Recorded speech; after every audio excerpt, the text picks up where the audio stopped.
दोस्तों, आज की हॉरर स्टोरी सुनाने से पहले मैं आपको एक इंटरेस्टिंग सा स्टेट बताना चाहता हूँ।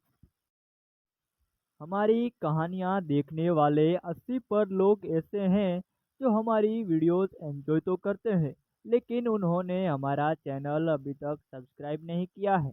अगर आप उन 80% लोगों में से हैं, तो बस आपको एक छोटा सा काम करना है। इस वीडियो के नीचे आपको एक सब्सक्राइब बटन दिख रहा होगा। बस उस सब्सक्राइब बटन को दबाना है। बस इतना सा काम करना है आपको, और लगे हाथ तो बेल आइकन को भी प्रेस कर देना, ताकि हमारी लेटेस्ट वीडियो आते ही आपको सबसे पहले पता चले। महाकुंभ हॉरर स्टोरी आज की यह कहानी थोड़ी अलग है, क्योंकि यह 12 साल में एक बार होने वाला है। इंडिया के सबसे बड़े मेले महाकुंभ के बारे में है। रौनक त्रिपाठी, एक 19 साल का नौजवान, अपने माँ बाप और बड़े भाई अमित के साथ 2012 में पहली बार इलाहाबाद के महाकुंभ मेले में गया था। महाकुंभ का मेला बहुत पवित्र माना जाता है और इसका अनुभव अस्तित्व को बदल देने वाला माना जाता है।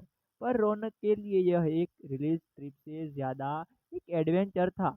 उसने अपनी दादी से कई बार सुना था कि यहाँ देव और असुर दोनों के किस्से छुपे हुए हैं, और महाकुंभ के समय संगम का पानी अपने अंदर एक अलग ही शक्ति समेट लेता है।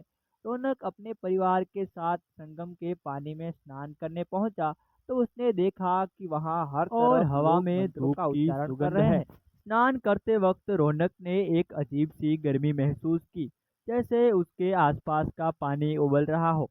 उसने बात अपने भाई अमित को बताई, लेकिन अमित ने हंस के बोला, यह तेरी इमेजिनेशन है। रौनक, संगम का पानी पवित्र होता है। लेकिन रौनक का मन बेचैन होने लगा था। शाम के वक्त पूरे परिवार में मेले में घूमने का प्लान बनाया। हर तरफ साधु और संतों की भीड़ थी। महाकुंभ के पूरे मेले में बड़े बड़े स्टॉल्स लगे हुए थे। तभी रौनक की नज़र एक अलग से दिखने वाले साधु पर पड़ी, जो एक कोने में बैठा था। उसका चेहरा आसमान की तरफ था। आंखें सफेद जैसे दूध की हो, और उसके होंठ कुछ अनजान शब्दों का जाप कर रहे थे। रौनक एकदम से उसकी तरफ खींचा चला गया। रौनक ने अमित से कहा, अमित, चलो देखते हैं यह बाबा क्या कर रहा है। वो साधु अपने ध्यान में लीन था, और अमित ने रौनक को बोला कि उसे तंग करके उसकी भक्ति को भंग नहीं करना चाहिए। लेकिन रौनक ने अमित की नहीं सुनी और यह बाबा की तरफ चलने लगा। वह बाबा अब भी अपने ध्यान में ही लीन थे। उसने उन्हें 2-3 बार आवाज लगाई, पर उन्होंने कोई भी जवाब नहीं दिया। फिर मजाक के तौर पर रौनक ने पास से एक लकड़ी उठाई और बाबा को उस ठंडी डंडे के तीखे कोने से छुआ।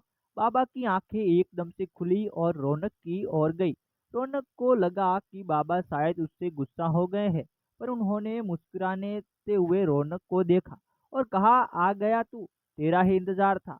रौनक एकदम से थोड़ा सा घबरा गया। आप मुझे जानते हो? बाबा इस बात का कोई जवाब नहीं दिया। बाबा को नहीं जवाब दिया। उन्होंने अपने गले से एक माला निकाली और रौनक के हाथ में रख दी। बाबा ने कहा, ये ले, और रात को ये माला पहनकर सो जाना। कल तुझे सारे जवाब मिलेंगे। रौनक ने बिना कुछ सोचे उस बाबा से वह माला ले ली और वापस अपने परिवार के पास आ गया। उस रात रौनक ने माला पहनकर सोना शुरू किया। एकदम अजीब और खौफनाक हो गए। उसने देखा कि वह एक अंधेरे जंगल में खड़ा है। उसके आसपास बड़े बड़े पेड़ हैं, जिनमें आग लगी हुई है, और उस आगे से पूरा आसमान लाल हो गया है। तभी उस जंगल में एक गहरी आवाज गूंजने लगी, जैसे कोई उसका नाम पुकार रहा हो। वो आवाज धीरे धीरे उसके करीब आई और एक काले साए के रूप में उसके सामने आकर खड़ी हो गई। उस साए की भी आंखें लाल थी, और उसने अपनी पतली उंगली से रौनक की तरफ इशारा किया।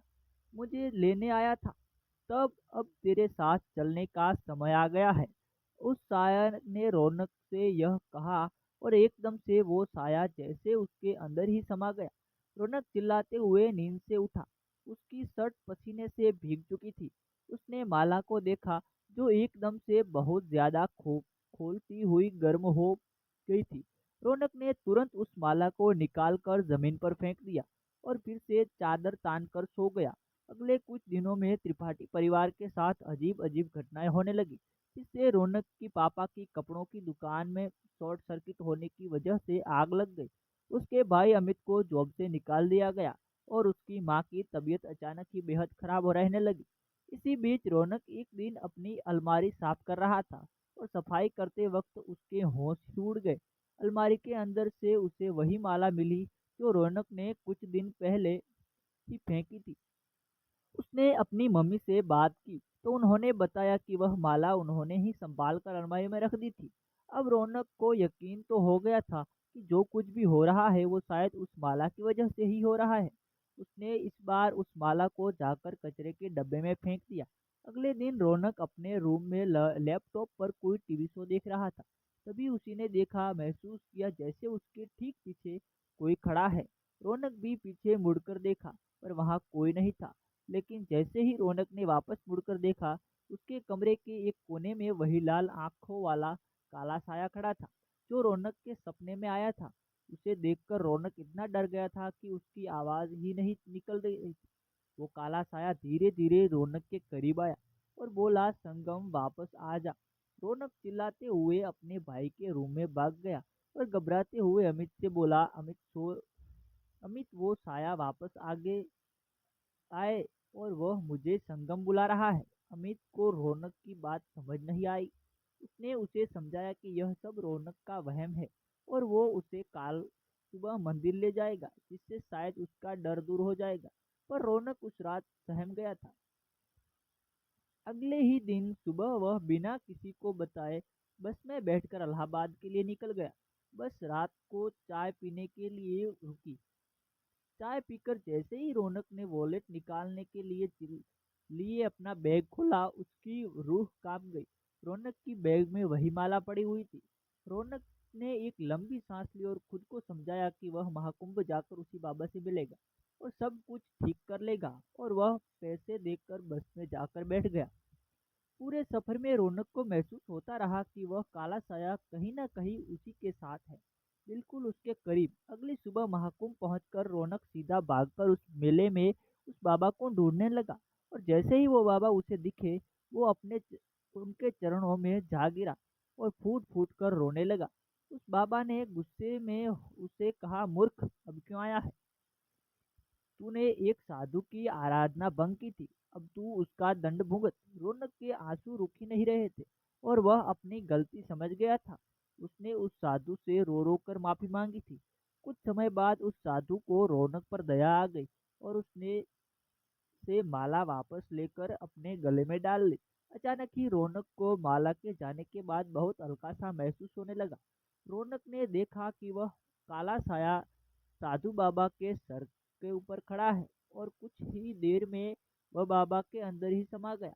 उस दिन रौनक ने एक बार फिर महाकुंभ में स्नान किया। वह समझ गया कि कभी किसी भी भक्ति में लीन साधु को डिस्टर्ब नहीं करना चाहिए। घर आकर उसने सब कुछ अपने परिवार को बताया। धीरे धीरे उसके परिवार पर आई प्रॉब्लम्स भी दूर होती चली गई। रौनक और उसकी फैमिली इस साल प्रयागराज में ही हो रहे महाकुंभ में फिर से जा रही है। आप में से कितने लोग महाकुंभ के बारे में जानते हैं? और अगर हाँ, तो कितने लोग महाकुंभ में जाने का प्लान कर रहे हैं? और हमें कमेंट बॉक्स में ज़रूर बताइए। और अगर आपको यह कहानी अच्छी लगी हो तो हमारा चैनल सब्सक्राइब करना बिल्कुल मत भूलना।